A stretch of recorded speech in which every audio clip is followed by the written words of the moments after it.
Hello friends! We are back with the final part of our Shadowbringers patch recap series, going over patches 5.4 through 5.55. These two patches consist of the lead up to Endwalker, the final chapter of the current story for Final Fantasy XIV. Without further ado, let's get into it! We begin patch 5.4, Futures Rewritten, in the Rising Stones, discussing our future with the Scions. Lise appears suddenly to welcome back her friends and also to bring news of the Alliance. There is a meeting going on in Alamigo which the Scions are invited to, and they accept the invitation. All save for Alice, Grahatia, and ourselves. We will be looking into the matter of a cure for tempering using Alice's newfound ability to use familiars. At Graha's suggestion, we decide to go to the Etherochemical Research Facility in Azizla in order to learn more about how exactly tempering works. With Tataru supplying us an airship, the Bonanza, which she built herself, we're off. After doing a bit of running around, we find what we're looking for. A report concerning iconic corruption, though we lack the password to open it. We decide to take the node containing the report back to Sid Garland, hoping that he might be able to gain access. Kryl informs us of what was discussed at the meeting, the continued chaos in Garlemald. As the War of Succession rages on, Xenos' whereabouts are unknown. Currently, the Alliance has decided to avoid involvement in the conflict and have instead turned their attention elsewhere, namely the primal threat and making peace with the beast tribes. Sid, Biggs, and Wedge arrive, and in no time, we have our node unlocked. As it turns out, tempering is near identical to the stagnation that turned people into sin-eaters on the first. The etheric balance of one's soul is highly shifted towards one specific element. The cure for stagnation Alice had developed on the first will thus effectively treat tempering as well. The only thing left would be to restore the tempered sense of self, the other half of tempering, in which they become fanatical worshippers of their primal. Graha has just the solution.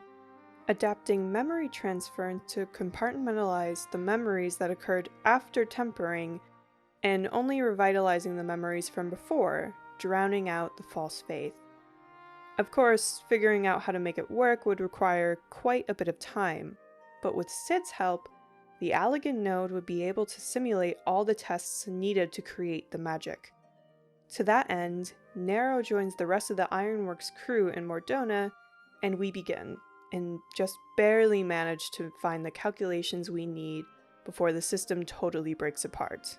Just like that, the cure for tempering has finally been found. It is decided that Gabu, a young kobold tempered by Titan, will be the first subject. And the treatment is a success, and Graha informs us that the only limitations are that it cannot help cases where the body has been transformed, or if they have particularly severe symptoms. Regardless, all that remains is to find an effective method to perform the cure en masse.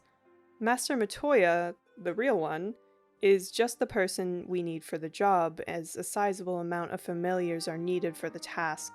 Her solution is simple. Create a single familiar whose job it is to create the required familiars, as opposed to making them one by one. With the help of Graha and Yustola and Master Matoya's old workshop, we do just that. While there is still a long way to go, the task of treating the tempered will be made all the easier with this accomplished. With Graha, Alfino, and Alice, we head to Limsa Luminsa to inform the Admiral, and by extension the Alliance, of our success. It seems that in Limsa, peace talks with the beast tribes are at a standstill due to one of the three pirate powers' lack of cooperation. Without the Bloody Executioner's involvement, the other two powers will also not participate. Their captain is currently bedridden, and not much is known about the right hand who currently leads them. We decide to take matters into our own hands and investigate him. We discover that under his leadership, the Bloody Executioners have been stealing crystals from the beast tribes, specifically the kobolds, and selling them. Peace would put an end to this. On their temporary leader's invitation, Merylweb meets him on their ship for a negotiation, though it's clear that the pirates have no intention of cooperating. Just as it is about to come down to a shootout, the real captain appears, reprimanding his crew before declaring his intentions to go along with the admiral's wishes. With the pirates and Limsa's governing body of one mind, the admiral would like to arrange a meeting with the Kobold Patriarch. Given the amount of bloodshed between them, however, the chances of the meeting being in good faith are slim. This is indeed the case, as the moment the meeting begins, the Kobold Patriarch attempts to summon Titan. Merewub delays the initial summoning, and with Alice's help, we cure the Patriarch of his tempering, and we are able to speak in earnest. Zada reels in horror at his actions taken against his own people, but still does not trust mankind. After a rousing speech from Merewub and Gabu, though, he agrees to take the first steps towards peace. Just as we are about to return to the Rising Stones, a Maelstrom officer arrives, informing the Admiral that there is something at the floating city of Nim she has to see. Going with her, we find a strange tower, apparently not there when the day began. Seemingly of Garlean design, these towers have appeared all over Eorzea and parts of Otherd both. We head to Alamigo for an emergency meeting, but are interrupted upon our arrival by a dragon flying into the city. At the Royal Menagerie, we find none other than Fandaniel still in Asahi's body. He makes his intentions clear, to recreate the final days and bring an end to the world. The towers apparently play some role in this. As he leaves, the dragon, a recreation of Bahamut called the Lunar Bahamut, stops us, and Fandaniel tells us that Xenos awaits at the heart of the chaos before taking his leave. While the Alliance sends out a unit to investigate the towers, we finally return to the Rising Stones to await the time to make our next move. In the locks, when the recon squad returns from the tower, they are acting as if they've been tempered, but instead of worshipping a primal, they are worshipping Garlemald. And in the Crown City itself, Fandaniel updates a rather uninterested Xenos, who seems to be looking for a new weapon. Moving on to patch 5.5 and 5.55, Death Unto Dawn, Thancred and Riange have returned from a reconnaissance mission into Garlemald, which is currently in shambles. An alliance meeting is held to share our findings, at which Lys brings up the soldiers tempered to Garlemald. Their solution is to send in Arenvald and Fordola, two people who are immune to the effects of tempering.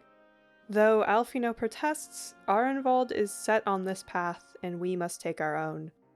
Kryl calls to inform us that Estinian is currently in Ishgard and we go to find him, hoping that his experience as the Azure Dragoon will be a boon to us in defeating the Lunar Bahamut. We catch up to him, and after a rather awkward reunion, Estinian agrees to lend his aid. With him, we head back to Azizla, hoping to find help from Tiamat, as she was the first to summon Bahamut as a primal. Tiamat believes that the enslaved dragons of Mericidia must be the ones to have summoned Bahamut this time, but she says that she cannot avenge them on account of her imprisonment. She is also, unfortunately, tempered. While she retains a sense of self, meeting Bahamut again might cause her to succumb. On top of that, she cannot currently free herself. In order to lay Bahamut's memory to rest, though, she agrees to let us help her, and we go about the necessary steps to do so. Right as we cure her tempering and free her of her bonds, we get word that Lunar Bahamut has been spotted over Pagolthon, an Amalja settlement. Coincidentally, this is also where Arenvald and Fordola were headed.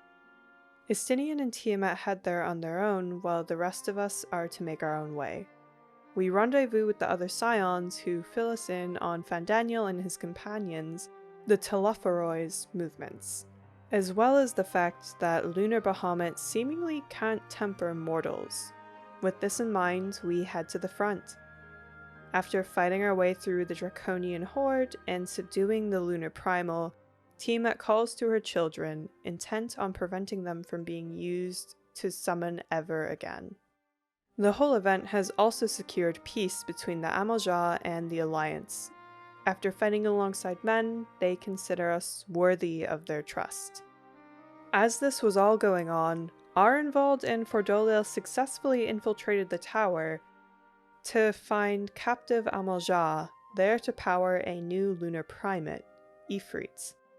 When Arenvald attempts to free them, he accidentally causes the primal to appear. When the Scions return to Ul'dah, we hear that Arenvald was brought out of the tower, dragged by Fordola, and is now being seen by healers. He is unfortunately unable to have visitors, but alive for the moment. It seems that the towers are meant to summon these lunar primals and are capable of tempering anyone who comes close. The Grand Companies are currently dealing with such primals, and the Alliance have decided to leave calling upon the Scions as a last resort. We return to the Rising Stones, now with Estinian in tow, to rest and compare notes. Cryel, now knowing all that she does, resolves to petition the aid of Charlian, despite their infamous policy of non-intervention. She believes that, should she manage to convince them, Charlian could be a powerful ally in the fight against the Tolophori. While there, she also plans to look into the apparent disappearance of Hydaelyn, as we have not heard from her in quite some time. As her last act before leaving, she requests Estinian join the Scions as an official member, a request that he does in fact agree to. Meanwhile, Fandaniel advises Xenos again on his progress, though he is not too pleased about the loss of the dragons and Bahamut both. After some time to rest, yet another meeting is called, this time with all the beast tribes invited. This meeting ends with the formation of the Grand Company of Eorzea, consisting of the Alliance and beast tribes alike. Alfino in particular is asked to assist in the creation of the company, and he endeavors to use his failure with the Crystal Braves to help the Alliance avoid a similar fate. After handing over his proposal, we, along with Alfino and Alice in particular, are called to meet with a Charlian representative, Fortuno Levelier. He has come to inform us that, despite Cryel's petition, Charlian has no intentions of assisting Eorzea. In fact, when his children push back and ask him to try and convince the Forum, he disowns them and promptly leaves. Cryel calls via Link Pearl, and the strangeness of it all is noted. Not only Fortuno's essentially performance, but also the fact that Cryel has been unable to discuss the matter with any member of the Charlayan Forum. She also has been barred at every turn when researching Hydaelyn and the Ethereal Sea. By her suggestion, Cryel begins making the necessary preparations for us to join her in Charlian, hoping that the presence of the Scions might be a turning point. After our call, a Sylph emissary arrives to tell us that the Tolophori have appeared in Kurthus and are heading towards the Cartano Flats. Before we leave, Arenvald comes to see us off. Now bound to a wheelchair, he asks that we continue the fight and carry his dreams with us, though Fordola seems to believe he remains a hero in his own right. We meet the rest of the Scions at Cartano, along with the Alliance and the Beast Tribes.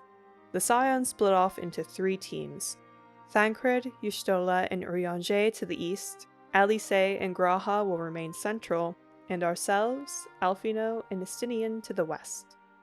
After each party takes down their own primal, Lunar Odin, Ravana, and Ifrit respectively, Fandaniel appears before us once again. He is relatively unfazed by his loss, declaring that he will end the world yet, and we have merely stayed off our execution temporarily. Despite his ominous words, the day was won by the Grand Company of Eorzea, and we return to the Rising Stones. Sir Emmerich joins us, making a request of the Scions, that we look into how to neutralize the towers. For the most part, this will have to wait until we arrive in Charlian, as they are the authority on etherochemical research. Regardless, we do a preliminary investigation into where the towers are getting their ether from, only to realize they are draining it from the very land around them. As we head home from our outing, we, and only we, are stopped by a ghostly presence. A woman clad in all white, bearing a warning that the end is coming, and the fate of the star rests solely in our hands. And that concludes patch 5.55, Death Unto Dawn. By the time this video goes up, servers are probably going to be down for maintenance for Endwalker, and it's all very surreal for me. Shadowbringers was an amazing expansion, to be sure, but this game has also been with me for so long now that seeing the end of this story arc feels extremely surreal, but I'm very excited for what's to come. Thank you all so much for watching, and I look forward to seeing you all up on the moon.